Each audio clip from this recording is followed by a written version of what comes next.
Usa sa mga dili kayo daling dawaton sa atong kasing-kasing o hunahuna kana gyung isalikway ta sa atong sa tao or mga tao nga atong gilauman nga maoy mutabang og mudawat nato. Nabang nag-expect ka ba nga siya maoy imong kasandigan panahon sa imong problema? Nya ang resulta hinoon isalikway na noon ka, daghan kay naghikog ana. Kamo okay ra na ninyo? Kanang asawa ka naglaom ka sa imong bana nga maoy mo atiman nimo nya ang giatiman ang silingan na hinoon. Ganahan mo na. Oh, anong di man mumutingog. Ikaw anak ka naglaom ka nga ang imong papag mama mo ay imong kasandigan panahos problema, gitamparos na hinoon ka, tungod lang kay namabdos ka nga bata pa. Imbis ni sumbong ka kay pertinggo ula, kay wala sa katungaha sa imong katungatukhang nimo. Nya gitamparos na noon ka, gikulata, daghang ing naghiko ganay, kay di na madawat. No? Muna si Jesus karon nagpakita siya og usa ka nindot kayong example. Padung na siya sa Jerusalem kay nahibaw siya nga patyon siya didto. Maotong nihangyo siya mga tinun-an nga anhaara ng usa ka balangay diha sa Samaria kanato agianan kay mo standby kog kadiyot. Gana bang makig-istorya lang unta ana. Oy, kaning taga Samaria kay kontra Manila ang mga taga Jerusalem niya si Jesus padong mas Jerusalem ilang gisalikway wa nila dawata si Jesus mao to ang iya mga tinun-an si Santiago ug si Juan niingon nga pauwanan na tog kayo Lord aron mga matay na sila wa sa na nila batasan ana ba ingon si Jesus ayaw diha ay paghilabot ana nila dawata lang na nga gisalikway padayon ta. Nya ngano mang nakahimo man si Jesus sa pagdawat aning rejection. Nganong dili man niya lisod dawaton ang rejection, ang pagsalikway. Kay bawo mo ngano? Mao ba niya tong dagkong problema karon? Dagko kay tagasto anis mga psychologist kana mga counselor, bayad yun. Kay stress kay ko, nagdepresyon ko. Ana. Ibig nga nung nakadawat man si Jesus. Wa mo kibaw? Ha? Tubag? Wa? Wa sa no? Oh, parihata. Wa, pulos na tawa kay baw. Ato lang yung bana-banaon. Nga nung nakadawat si Jesus, tungod kay nakondisyon ang iyang hunahuna nga magpakamatay para sa tanan. Nagpakamatay siya para sa tanan. Nya, mag-uol day kang iriji ka, magpakamatay man kay ka para sa naanang tawhana, anang mga tawhana, nya mag-uol na hinong kang iriji. Mao bitaw na nga inigkasal sa kanibitang banag asawa, kamo ba laki ug babae ba kanang kaslon mo namo. Unsa may inyong isaad diha nga gikondisyon gyud ninyo ang inyong unahuna. Nindot kay na inyong saad ka na bang? Conditioning ba? Ambot og na-kondisyon ba sa ka inyong unahuna? Kaya mura ba sa gayaw-yaw lang, wa sa unahuna? Ang sama inyong gikondisyon diya?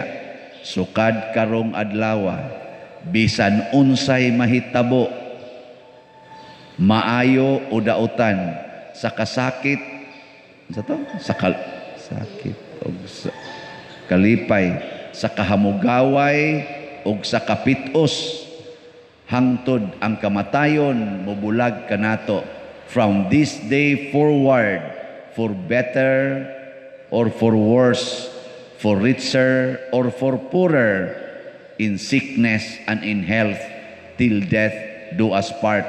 Mao na inyong conditioning onya karon inig-abot na dito sa kaminyoon og tamparuson kas imong bana makigbuwag day ka og na kondisyon jud kag maayo mo ka kamatayon mangay mo atong gisaad kanni pa ba nga tamparos ra o di ba ana Ikahibaw nimo bana ka ang imong asawa nangabit di ay inka for better or for worse until death manggani kani pa ba nga buhi ra gida lang pare. Ang kuya gidaas pare. May lang kay si pare. Ana ba?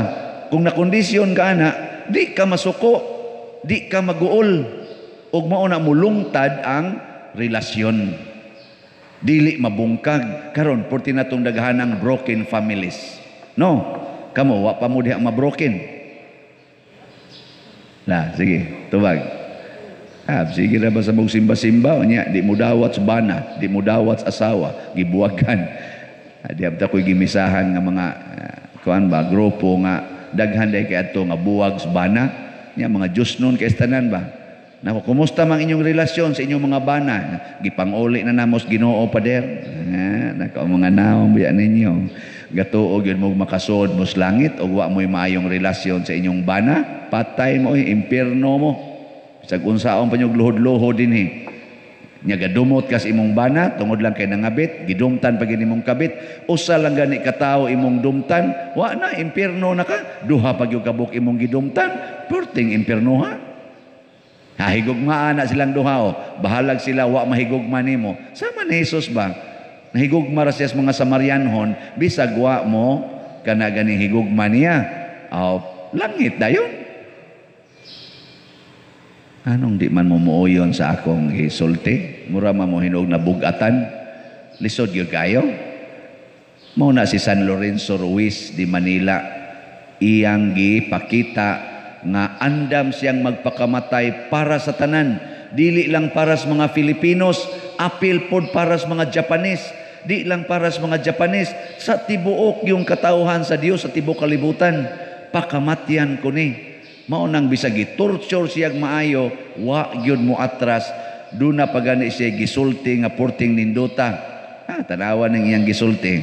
Hinaut unta makamemorize taan bisan na lang i-paraphrase na lang nato.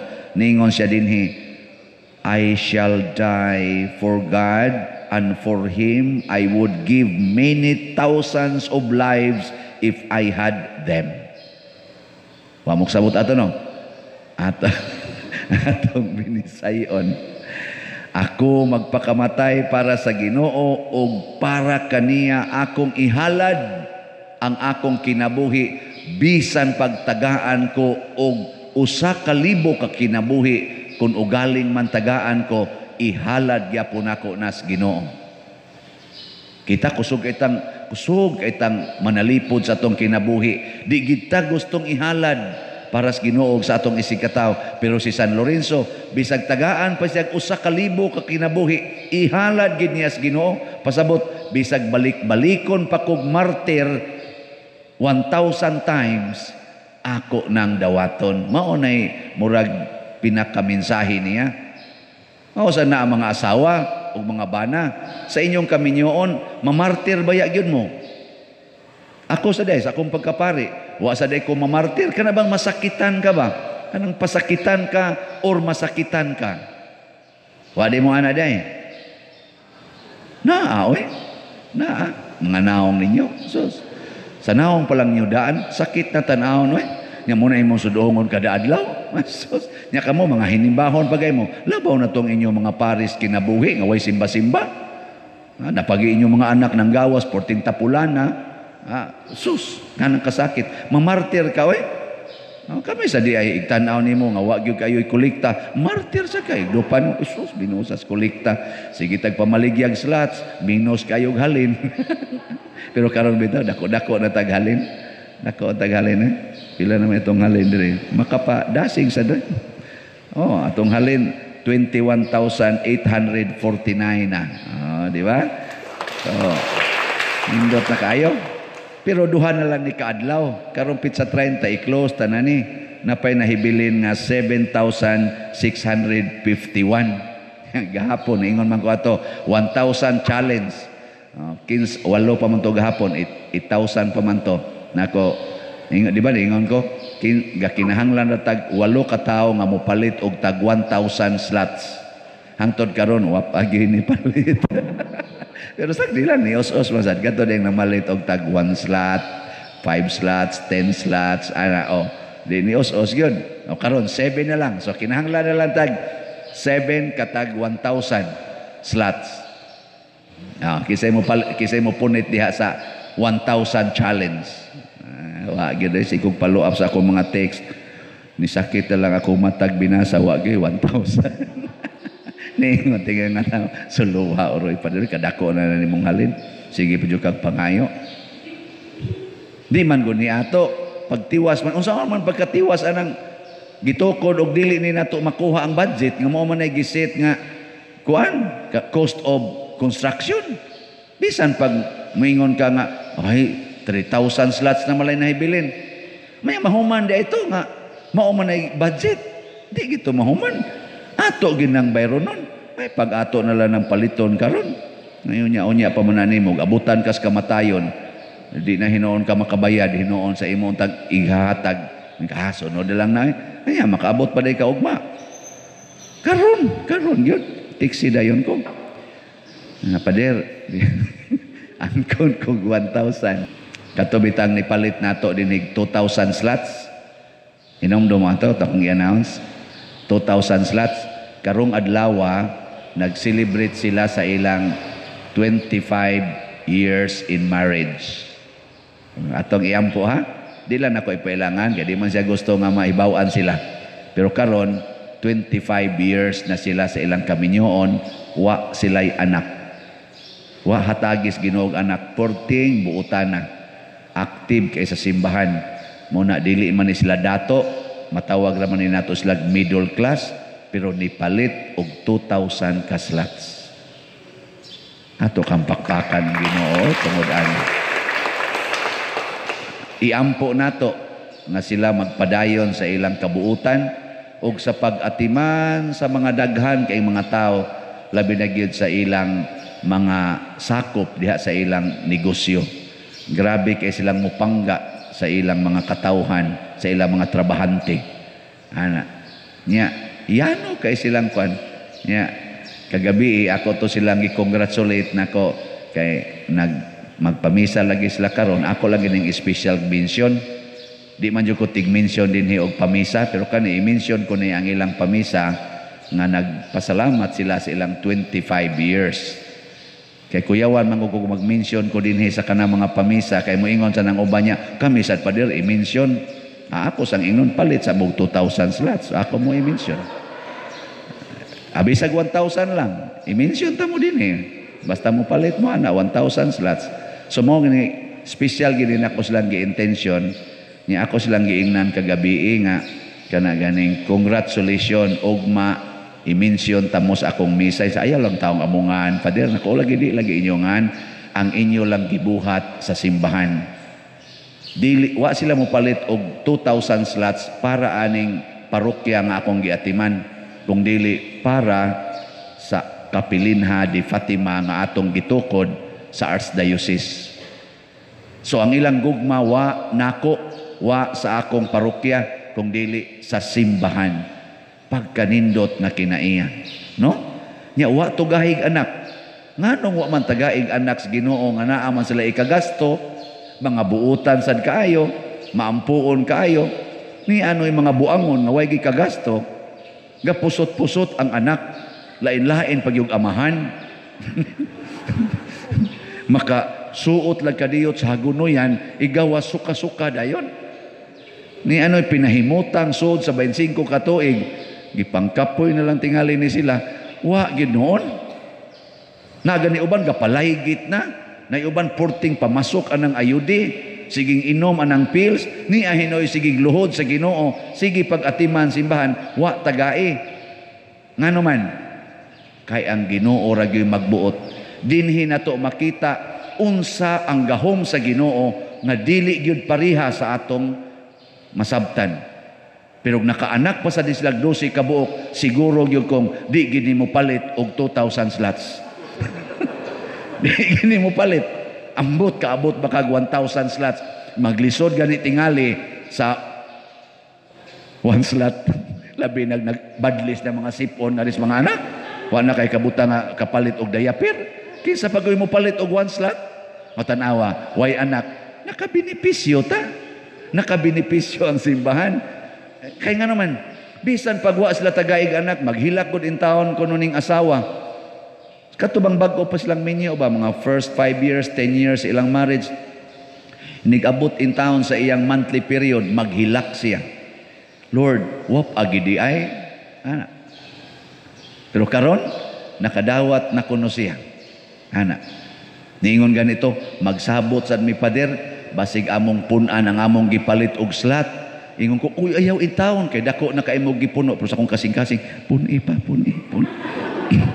Pero bunga lang sa intaws delikadisa. Ay, ayaw na lang. Ay, kay dako na kayo ninyong gipalit. Pero pugsunon kay dali. Kaya kumadag pugos god. Dawat naman sa pugson. Pero kana bang nag-uros-uros ang ilang gugma ba? Ana, kanindot ana, naamo anang gugma ha? Nag-antos ba ni sila? Porting antosa 25 katuig paabot nga tagaang tugahag anak. Pero wa gyud magmahay sa Ginoo. Gasigi na og higugmas Ginoo. Mao ni ang klase sa gitawag natog bloodless martyrdom. Ang pagdawat bisag sakit sa kabubuton sa Ginoo ug pagsunod sa iyang gidiktar kanimo. Mupalit kag 2,000 slots. Wa di kay gastuhanan sa inyong negosyo, sa imong mga pamilya, sa imong mga kon. Wa di ay. Pero nganong ila man ning gigahin para nis Ginoo kay gitagaan sa tingali sila og masubra pa kaysa ilang gikinahanglan. Wa sa di sila magdanghag, gatan-aw sad sila sa kaayuhan sa ilang pamilya, sa tanang tao nga ilang gimahal. Apil na ang simbahan. Ingon ani ang kasing-kasing sa mga santos sama ni San Lorenzo Ruiz. Wa magtan-aw sa iyang kaugalingon. Wa ba ni sila kasakit? Dugay-dugay naming suod ani nila. Mga siguro mga 14 years nami masuod. Grabe kayo ang kasakit ng ilang giagian between them sa iyang bana o asawa o sa ilang negosyo o sa ilang pamilya in general. Daghan kay silang kasakit. Hastas pag-alagad nila simbahan, mag-agas ilang luha kay naa sa mga kauban sa simbahan nga ilang gialagaran nga mga yawanon sa kaigbatasan. Abisan din ini aman dugod din higot. Lingian ay mong tupad. Awa. Muagas luha ni mo anay. Ug imo ginang unungan, ay muagas kid imong luha. Hinawayon man na kayo. Kana magsalmo ka dire, nya masayop ka. Na may mingon, na tuga-tuga biya. Makadungog ni ang salmista, agas din ning luha. Way siguro moingon ni biyaan ko na, unya lang ko balik ug wa na nang paria diha. Hinawayon kay tanan. Ang pari sa dito sa wa sa dayo. Terno, okay raman kayo relasyon. Kanindot ana mo kanta, layo ra magyani akong tingog. Pero ang akong punto, kamao ba kang mohandle sa pag-antos? I-kondisyon ang imong hunahuna sama ni Kristo nga magpakamatay ko para sa tanan alang sa kaluwasan. O imo ning buhaton ang imong commitments in life, ma-married life man or dinhi man sa simbahan or sa imo bakahang pag-alagad sa imong mga silingan, mupadayon jud ka hangtod santo, di jud ka magmahay, di jud ka mo atras. Kaya nga naman, kondisyon ko nga ang finish line ani mao ang kamatayon. Katubitang sigihan ko dinig atake atong mga niaging mga katuigan ba tuig pa man day. Sigihan kog atake sa ako ra sa mga gimahal nga mga parishioners. Sige jud kog ingon, pakita na ko ninyo ang akong gugma ninyo. Maging sino man kayo, mamahalin ko kayo forever. Yan, itubag na ba sa duog text? Sana all. Nitubag sa go text. Dito text. Gipost bang ko sa Facebook. Nganlan pa ko tambalos-los. Nganlan pa ko hingwarta. Nganlan pa ko bisag unsa na lang. Pero sa akong kasing-kasing niingon ragyod ko, I will prove to you that I will never change my love for you. Wa mo to? Sige, testing eh. Ginay, mamarog na ta.